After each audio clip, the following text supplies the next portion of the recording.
This is Victor Green, Class Act Sports, joined today by Jared Ginsberg. How you doing today, buddy? I'm doing great, Vic. Yourself? Doing great, man. Thanks for joining. Jared, we're going to talk about baseball a little bit. We talked about football. Let's start off with the winter meetings heating up in baseball. You had a lot of big free agent signing. You had Kyle Crawford.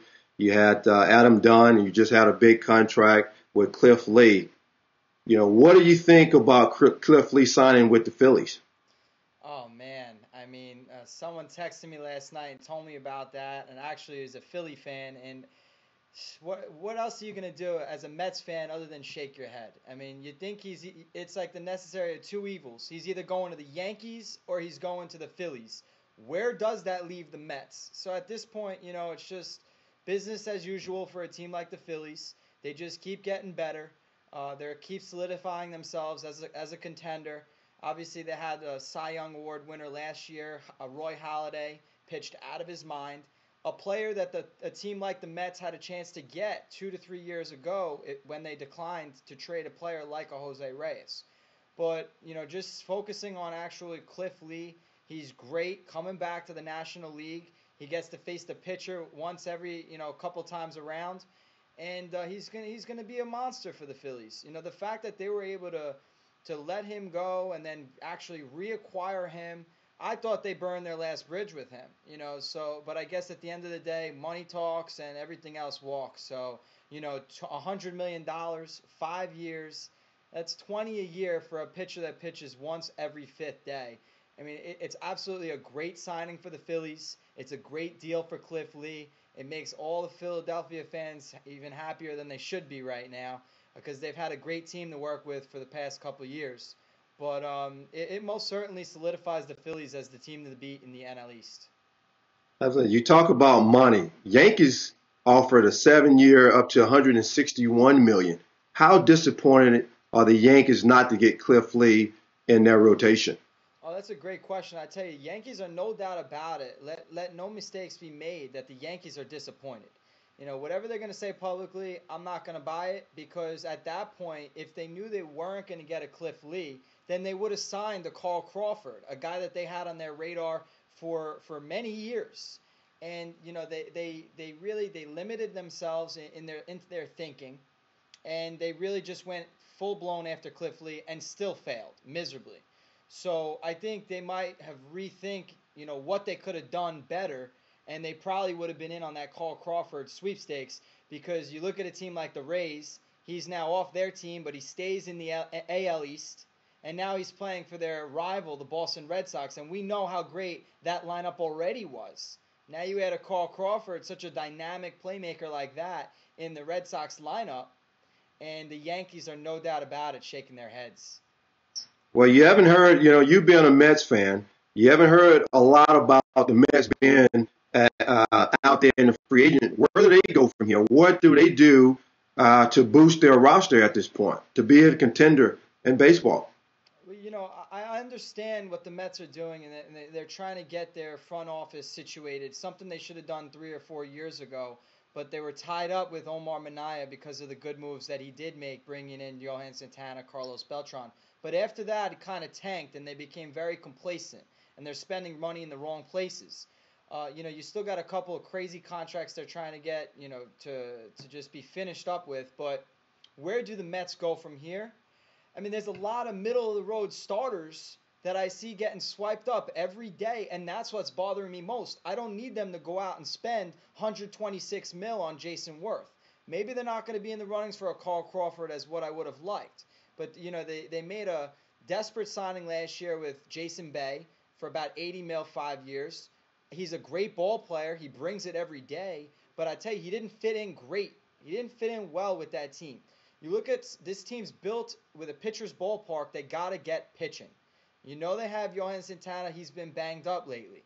They have Mike Pelfrey, all the potential in the world, too inconsistent. I'm not even going to go into Oliver Perez because we know how every New York Met fan feels about him. But you look at guys like John Garland, guys like Dustin Mosley, guys that are being picked up by teams like the Padres who predicate themselves similar to what the Mets do as well. They're in a pitcher's ballpark and they're acquiring pitchers. Go figure that, Victor. So I tell you, there's still a ton of starters out there to be had. The Mets got to finally have a GM that I think he's going to do the right thing, Saul D. Anderson, but also they brought in J.P. Riccardi. He used to be a GM for the A's and the Toronto Blue Jays working under a smaller budget. So I think that once they have a better sense for where they want to go with their chips, I think they're going to start to make some moves. But a couple names that stick out in my mind are Eric Bedard, Brandon Webb. I mean, guys like this that could be had for cheap and most certainly acquirable. And they're coming off bad years. They're coming off injuries, but you might as well stack because you can never have enough pitching. You bring in a Brandon Webb, a guy that's won a Cy Young before. I mean, he's a tremendous asset to any staff that gets him, regardless of if he comes back healthy. You can't control that, but you gotta, even a guy like Ben Sheets. So I'd say, they really need to solidify that staff, and get things rolling. Well, you talked about the new GM coming in. Ray has been speculation of Ray rumors. Do you think they finally try to trade Reyes and bring in a lot of middle of the road type of players and try to build his team from the bottom up now? You just wonder, is it too late? Is it too late? You don't want to just flip a guy like a Reyes with great potential. You keep hearing about potential. It only goes so far if they don't execute and if they don't stay healthy. I do believe Jose Reyes is a great talent. He's a guy that can hit 300. He could steal 60 bags. He can change the complexity of the game. But when I see him carrying his offense into the field and making just careless errors, things like that really bother me. Everyone else, the book is out on Reyes also. He is banged up. He does get hurt. I'm not just going to flip a Jose Reyes now just to flip him. But, guys like Jason Bartlett, you win with players like that. Players who can do it all, players who are going to bring it every day. And that's what I love about David Wright. That's why he is my favorite player in baseball, because he's going to bring it. He may be in a streak. He may be in a slump. He may be striking out more than he wants to be. But I know that he's in the cage. And if he's failing, it's almost because he's pressing or trying too hard. So, those are the winners that you can build teams around. Guys like David Wright.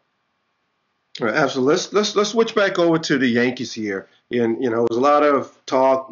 Jeter just signed a new deal, but there was a lot of talk whether the Yankees was treating him fairly. With the contract. Do you think he got a fair shake, a fair contract, being the captain of the team, being a long time Golden Glove winner, Golden Glove?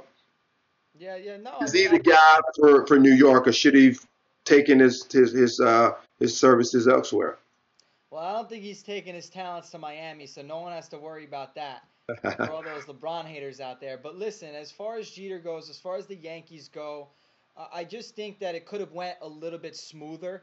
But at the end of the day, the deal is done, and it's a great deal for both sides. Jeter got his 15 mil salary bumped to 17, 18 for 3 years, and that fourth year option, which is what he wanted, except at a lower price. So I do think the Yankees made a great decision in keeping him. But remember, you're not only paying for his numbers, you're paying for the intangibles, you're paying for the leadership in the clubhouse, you're paying for a lot of other things, jersey sales, I mean everything, to keep the fans happy. You're doing the right thing there.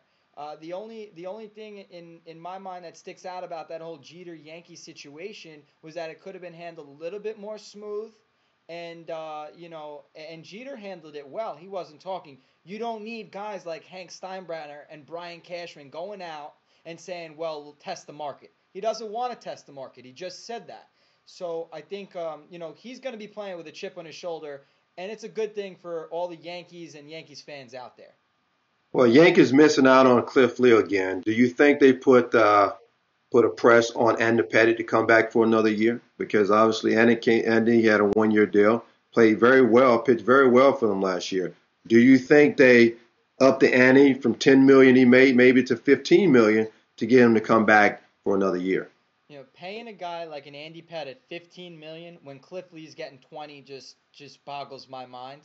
But if you're just talking about starting pitching and trying to add depth to your roster, there's no doubt about it that they're going to go after Andy Pettitte. But he's a consistent starter. He's not a starter that's just going to shut you down 9 innings, no earned runs allowed. I'll tell you though, they should do everything they can to keep adding more depth to that roster. Right. But you got CC Sabathia, great pitcher, number one stud starter. Then you got obviously Phil Hughes coming into his own. You know, AJ Burnett's been a bit of a disappointment at times, but he's got some upside there. But that's not going to get it done, So they definitely need to bring in some starters, and whether that's Andy Pettit or another pitcher, that remains to be seen. So I don't think they just have to go out and get an Andy Pettit, but they most certainly need to go out and solidify their starting pitching. Well, whoever they get, I think the Yankees, Philadelphia, Tampa Bay, and Boston is going. It's going to be a tough division. But again, you've been joined by Victor Green and Jared Ginsberg, and you're watching Class Act Sports. All right, thanks a lot, Vic. Talk to you guys soon. See you on the other side, buddy.